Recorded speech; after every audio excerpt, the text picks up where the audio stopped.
Welcome to Speaking from Experience, a District 123 podcast hosted by Ayesha Hussain. With Toastmasters International spanning over 148 countries, with more than 270,000 members, the annual quest for excellence unfolds as more than 30,000 members compete for the top spot at the World Championship of Public Speaking. District 123 has been a launching pad for many of these Toastmasters determined to compete at the world stage. In this podcast, you'll have the pleasure of hearing from some of those accomplished speakers as they share their experiences and reveal what it took to achieve excellence in the world of public speaking. Get ready for insightful conversations with members from District 123 as they share with you their journey to greatness. Hello, and welcome back to Speaking from Experience, presented by District 123. This is your host, Ayesha Hussain, and our guest today is a very special guest. You ask why? She's done many firsts. She's the first Afro-Canadian to be in a leader's role for TRIO on District 86. She's also the first advisor to area, division, and district directors. You ask why the first advisor? Well, she was the one who founded this position. She found the need for it. Let's welcome Jacklyn Payne, DTM. Jacklyn, welcome to the show. Oh, thank you so much for having me, Ayesha. It is such a pleasure to be here. I'm going to jump right into the question. First advisor, why? First advisor. In terms of first advisor, I created this role. I remember being approached by the District 123 director, and she asked, Jaclyn, what is it that you would like to do for us? And I said, you know what, I am going to choose something that's non-traditional. So I decided I wanted to be an advisor to the area directors and the division directors. And my reason for this is because these are very critical roles in the district. As you know, the area director is our direct contact with the clubs. And of course, they report as well to the division directors who help them. And I know sometimes it is said that the division director role is the most underutilized. And I wanted to come together with them, support them, and help them. Not to do the job of the district director or the program quality director or the club growth director, but to help them in supporting the area and division directors so they can perform much better in their roles. Okay, so I want to ask you, when you said, I was looking at your resume, it's like, wow, 18 plus years, and you've held multiple roles in Toastmasters. And so who better than you to be the advisor? But when you say you've been a division director yourself, yes, an area director and district director, what was your struggle that you thought that you can pass on as an advising? What was your biggest struggle there? My biggest struggle in Yes. the trio role? Yes. In terms of being in the trio role, or any role, as a matter of fact, when you take on these roles, you have to be focused. And you have to enter into these roles with a plan, and always realize that there will be noise around you, Okay. but staying focused. You have to build relationships.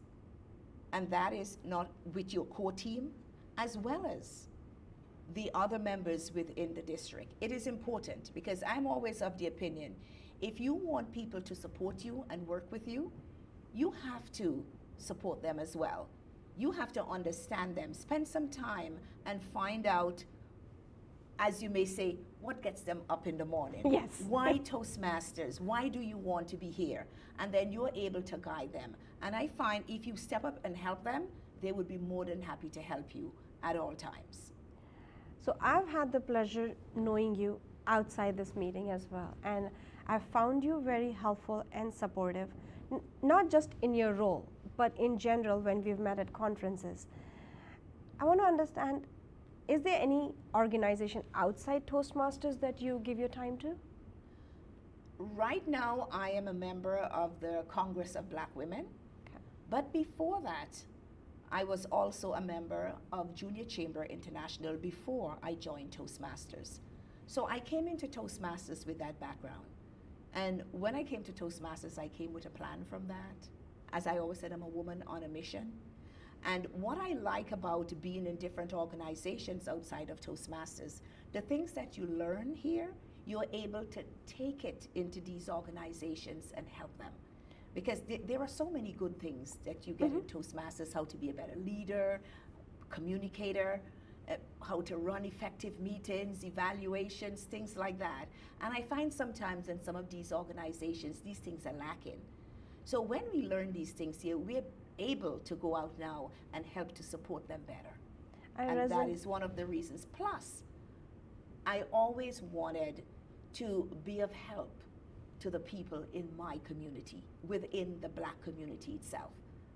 And our youths need that support. Our young women need that support. Our young men need the support. And why not?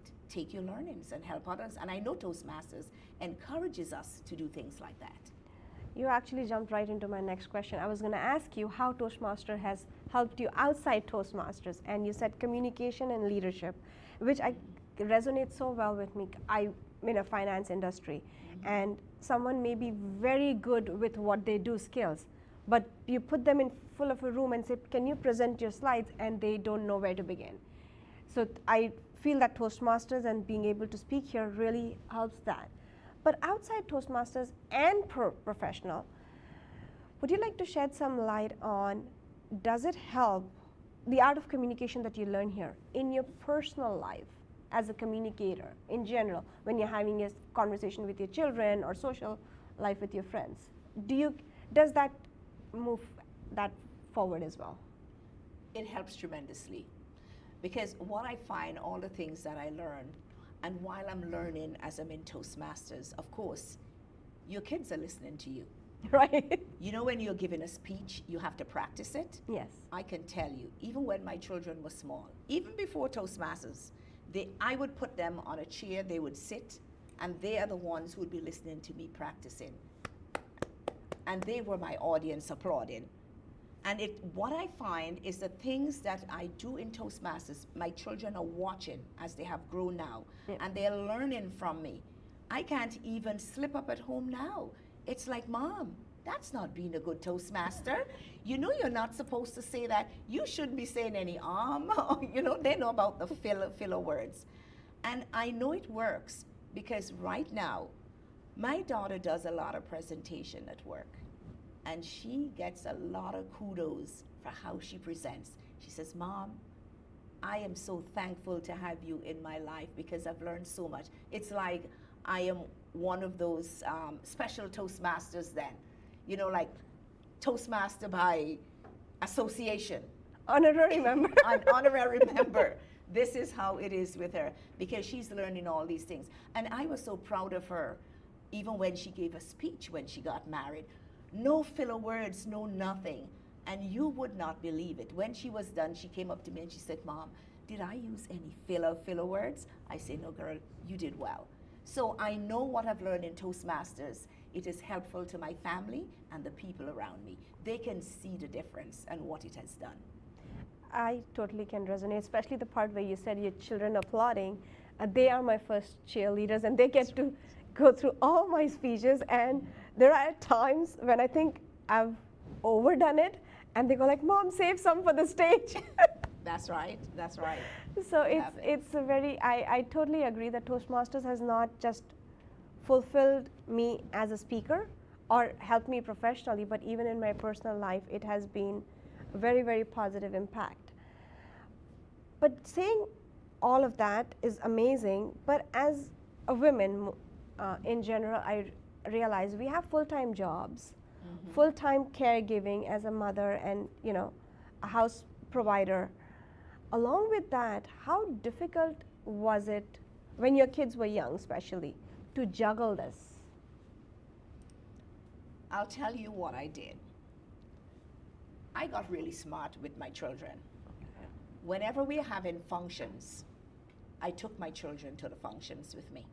Okay. I can recall once they were doing something. It was the year of the child. They were bringing in the international president, and they needed a child to sing the national anthem. Oh, wow. And my son was in the glee club at school, And right away, everyone suggested him. So he felt really good. We got him all suited up and everything. We brought him in, and there he was. He sang the national anthem. And my other friend's son came, so both of them were able to sit at a table together with us, and they thought that that was the coolest ever. Anytime I'm doing projects, I involve them. But what I found, like when I had this big project to do once, I had to fly them into Florida to my sister, so my sister could watch them for me over the summer, because that one was very intense. Okay. And they were actually on vacation, so it made it easy. But once they are in school and I have things to do, I will involve them in it, which means I'm not leaving them at home, or whenever my husband is on his days off, he's able to watch them. So what I'm understanding is ask for help. You got it. You got it. I'm just going to play a little bit of a devil's advocate here, because a lot of social media that goes on together lately has been, especially to women, be independent, you can do it, you don't need anybody. With that kind of mindset, asking help becomes very difficult. What's one piece of advice you will tell that young generation today? Always ask for help. There is someone in their background waiting to help you. If you don't ask, I'll never know that you need help. And that is what you have to do. We are not mind readers. So reach out to a family member, reach out to a friend. And how do you handle if you feel overburdened, like, overwhelmed and burnt out, but you still want to keep doing it? How do you choose the priorities then? What I'll tell you to, get a mentor. It's important to have a mentor who will help you, who will guide you, and to show you this way. It doesn't matter what you do, you will become overwhelmed at some point in time in your life.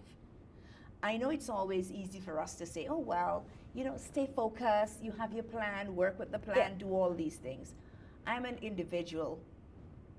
I am not an idealist, because we always look for ideal answers in situations. I am a realist. Yes. You will become overwhelmed, and sometimes you will not be able to handle things. But always try to keep yourself real. Understand it's okay if you make a mistake, it's okay if you cannot get the help. But whenever you can, let people know that you need it so they can step up. That's it. That's beautifully said. Ask help, and unless you ask, you won't get it. That reminds me, actually, Hogwarts line, I don't know how many Harry Potter fans are listening. Dumbledore said, help will always be provided to those who ask for it. Wow. That's what it says, right? Ask and it shall be given. Yes. Seek and you shall find. That's right. If you don't do that, it's not going to happen. So it's really nice to be all independent and superwoman, but just asking help doesn't make you weak. It makes you only stronger. On the stronger note, I want to bring to attention that you're one of the women I've met, is somebody who's very strong and very, as you said, women with a mission. What's the current mission that you're going after today? My mission right now Yes. is to put a book together. I've started documenting things. I have some people in my corner working with me, and that is where I'm headed. And not only that, I am also taking a course again in AutoCAD. Oh, wow. Yeah. You want to shed some light on Well, it? it's just like I am just refreshing myself. AutoCAD is something that I've been using. It's a software that I use for building design.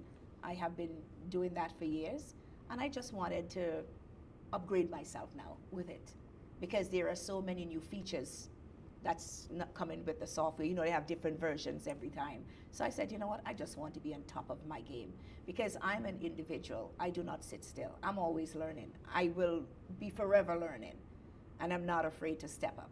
And that's why I always say to people, age should never be a factor. You want to learn something, just step up and do it. And these are the things. I have these things, and I'm working towards them. I like it. Age should not be a reason to stop. I remember having a conversation with my mother. She wanted to learn a particular musical instrument, and she was at 70. And she said, I'm 70, now what? And I'm like, Mom, you're still alive. You can still learn it. I think learning ends when you hit the grave, not before that. That is true, but check, you know, another thing that came to my mind recently, I was just looking at this part of it, where you are asked to retire at a particular age. Yes. Regular people. But when you look in government, they're working until they're 80 and all these sorts of stuff. And what happened to us? We can work until, as you rightfully say, when you're ready to hit that grade. So never ever stop learning, never stop working. We can do it. Most And definitely. the older you are, the more wisdom and experience you have to share and help others. Yeah. You actually brought a very interesting topic. You said older and wiser. And a lot of present situation and the generation is more they want to listen to their peers and not from the previous generation.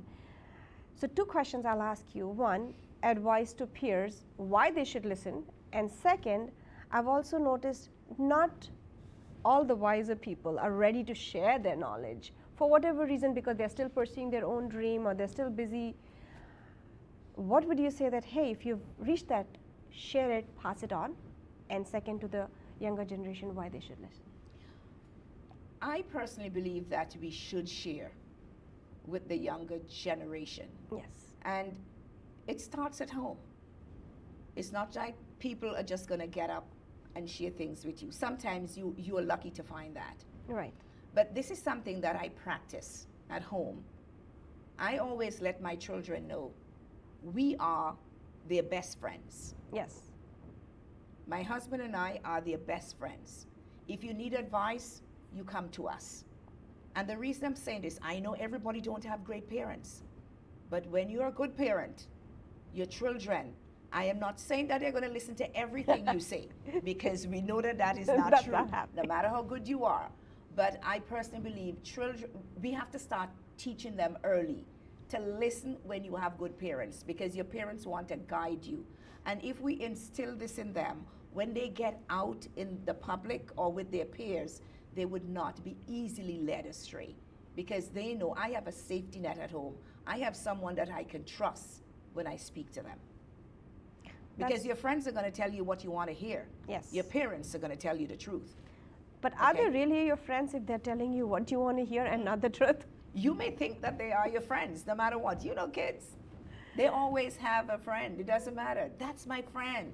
They don't know if the person is their friend, but you are the person's friend. That's how they see it. I listen to people, to these young ones a lot. And I've had the opportunity to teach them, so I know. On the note of teaching, I actually want to ask, you mentioned that you also put some community time with African Women Association. What are you doing for them? You said that in the beginning that that's another. I just joined the Black Congress, the Congress of Black Women Yes. Association, and I know that they do a lot of work within the community. Do you want to shed some light Like on it? they work with the youths as well. As a matter of fact, I know that they give scholarships to young black youths that's graduating from high school, going into university. They have special presentations. As a matter of fact, I just went to one of those. They also help refugees that come into the country. Yeah, they do a lot of that, as well as they train their people in different areas. So someone who's interested in joining it, what and how they can get more involved? Well, the thing is, I just reach out to a few friends. As I Okay. say, I'm fresh in it. Okay. Okay, so I told a few friends, because right now they are recruiting black women to come and be a part of it. Okay. And what they want is people who are bringing something to the table. What area you think you can best help us in and help us to grow. And it has been around for many years.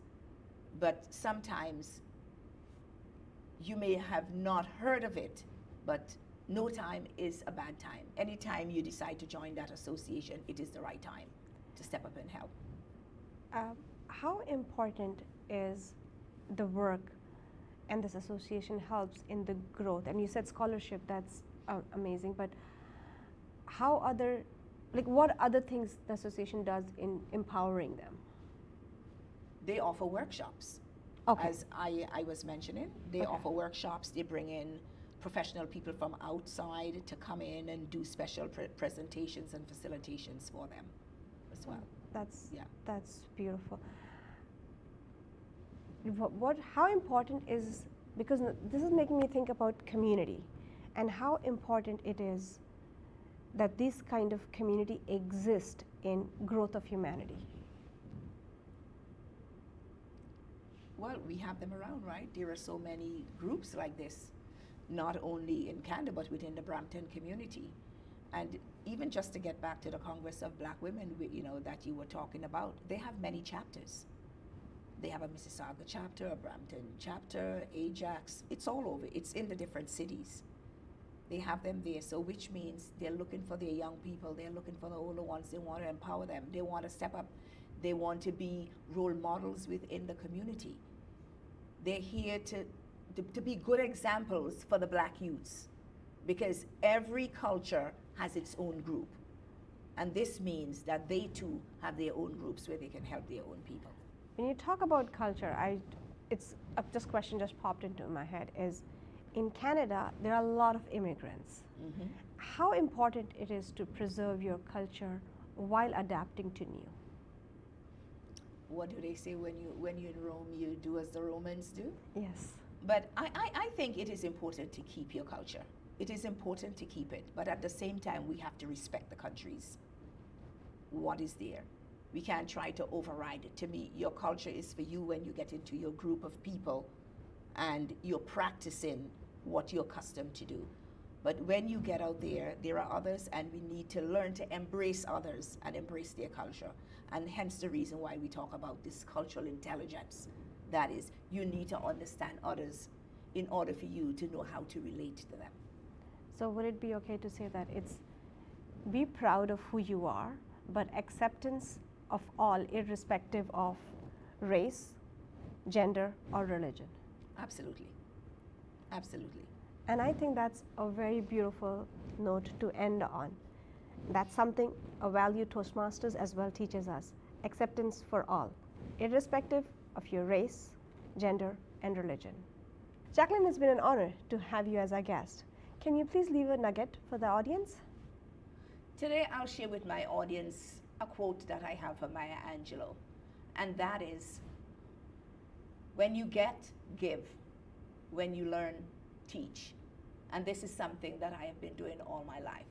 And the challenge that I would like to send out to anyone out in our viewing audience, whenever you learn something, don't be afraid to teach others. You cannot take it with you, so share it so others can grow. Jaclyn, can you please leave a question for our next guest? I'll be more than happy to do so. What about Toastmaster that motivates you to be a better leader? That's going to be an amazing challenge for our next guest. What about Toastmasters that wakes you up? Until next time. Thank you, Jaclyn. Thank you so much for having me, Ayesha. It was such a pleasure to be here. When I was a young child, my mama told me, son, don't ever let them make you afraid, and never let them see you run.